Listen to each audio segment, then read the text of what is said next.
Start.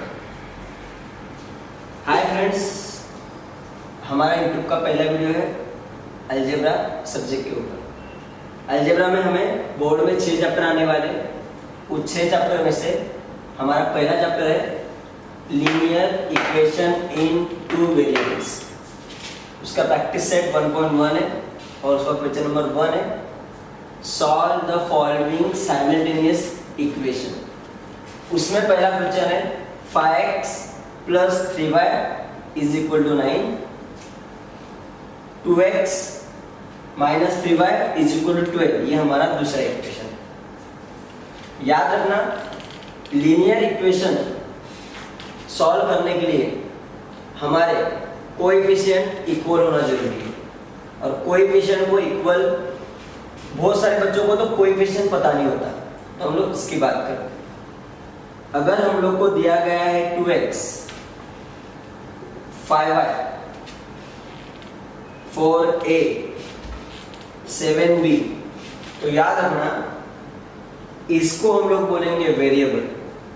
a से लेकर z तक जो भी लेटर होता है उसको हम लोग वेरिएबल बोलते हैं।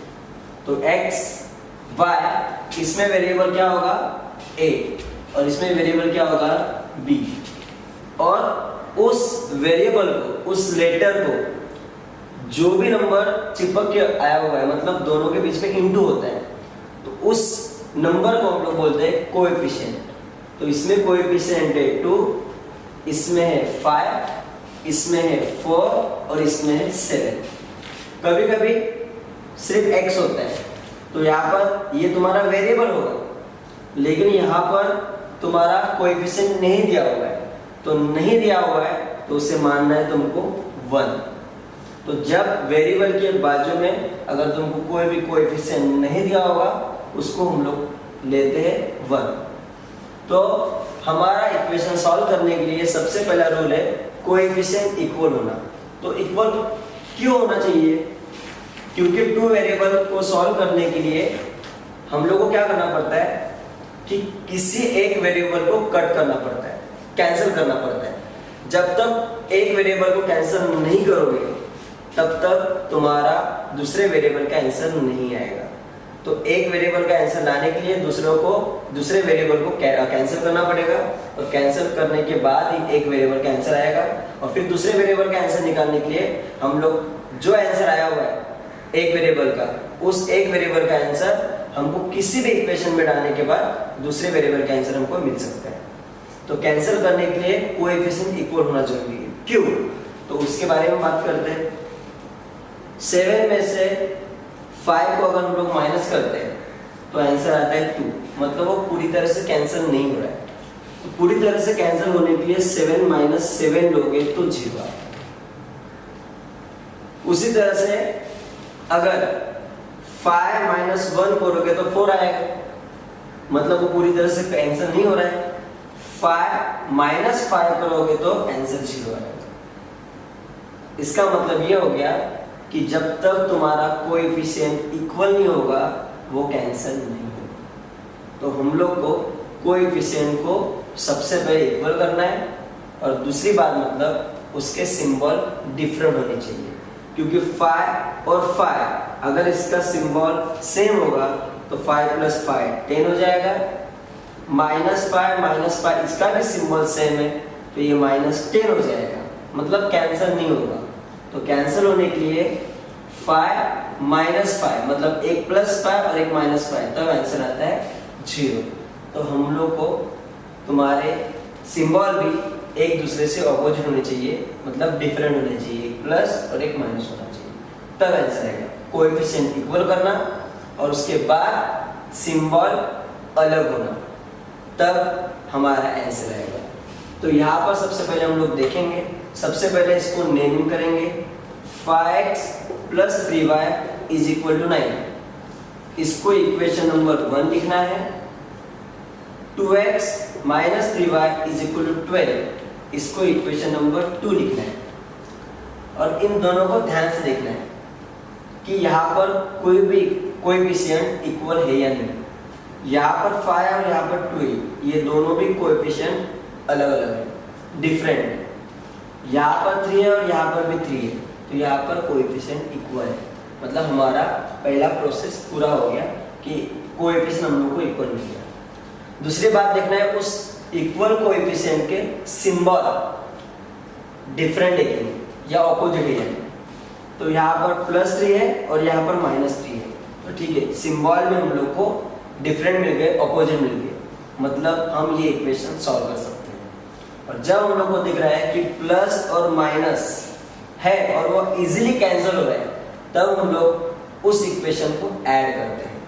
और जब सिंबल सेम होंगे तो वो कैंसिल होगा ही नहीं, और कैंसिल होने के लिए सिंबल तो अलग होनी चाहिए, और तब क्या करेंगे, तब हम लोग सब्ट्रैक्ट करेंगे। तो यहाँ पर सिंबल सेम है और वो इजीली कैंसिल हो रहा है, तो इस दोनों इक्वेशन को ऐड करना जरूरी है। इसलिए यहाँ पर लिखना है एडिंग इक्वेशन 1 एंड 2, और इस दोनों इक्वेशन को ऐड करेंगे। तो यहाँ पर उसको लिखेंगे 5x + 3y = 9, 2x - 3y = 12। और जब ऐड करेंगे तो प्लस और माइनस कैंसिल हो जाएगा, +3y और -3y कैंसिल, क्योंकि वो उनके कोएफिशिएंट सेम है। 3 - 3 0 आता है।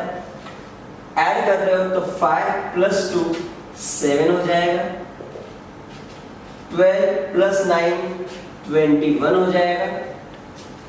अब x और 7 के बीच में कोई भी सिंबल नहीं है, तो समझ जाना है उन दोनों के बीच में इनटू है, और इनटू का = उस साइड में जाते समय हो जाता है डिवाइड, इसलिए x = आएगा 21 और इंटू 7 का हो जाएगा डिवाइड 7। 7 के टेबल में 21 आता है क्या, हमको अपने आप से पूछना है, और जब हमको आंसर आएगा हाँ आता है, तो उसको डिवाइड करना है। 7 × 3 = 21। तो इस तरह से तुम्हारे एक वेरिएबल का आंसर आया x = 3।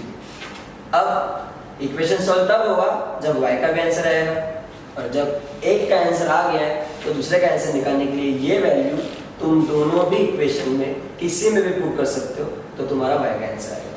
और दोनों में से किस में पुट करो आंसर सेम आता है, तो फिर वापस अपने आप से पूछने का कि दोनों इक्वेशन में इजी कौन सा है। तो इन दोनों इक्वेशन में इजी नंबर 1 है, क्योंकि इसके अंदर सारे प्लस हैं। फिर इस वैल्यू को इक्वेशन नंबर 1 में पुट करना है। तो यहाँ पर लिखना है पुट x = 3 इन इक्वेशन 1। वो लिखने के बाद इक्वेशन 1 को नीचे उतारना है। 5x + 3y = 9। अब x की वैल्यू x के जगह पे पुट करना है, और x यहाँ पर है, तो यहाँ पर x की वैल्यू तुमको पुट करना है, और दोनों के बीच में कोई भी सिंबल नहीं है, मतलब दोनों के बीच में इनटू है, इसलिए 5 × आएगा 3।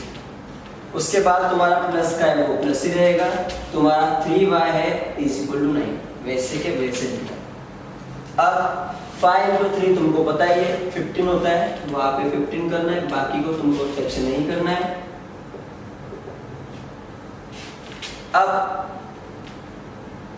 वेरिएबल के पास वेरिएबल जाता है और नंबर के पास नंबर जाता है, तो वेरिएबल तो एक ही है y पर y, नंबर के पास नंबर को लेके जाना है। तो ये 15 है, वो 9 के पास चला जाएगा, लेकिन वो उस साइड जाने वाला है, = भी उस साइड, इसलिए प्लस का हो जाएगा माइनस। 3y = 9 प्लस 15 का हो जाएगा -15। तुम्हारा 3y एक प्लस और एक माइनस आने के बाद माइनस होता है, 15 - 9 6 होगा, लेकिन 15 बड़ा है, 9 और 15 में बड़ा 15 है, और 15 का सिंबल माइनस है, इसलिए यहाँ पर माइनस आएगा।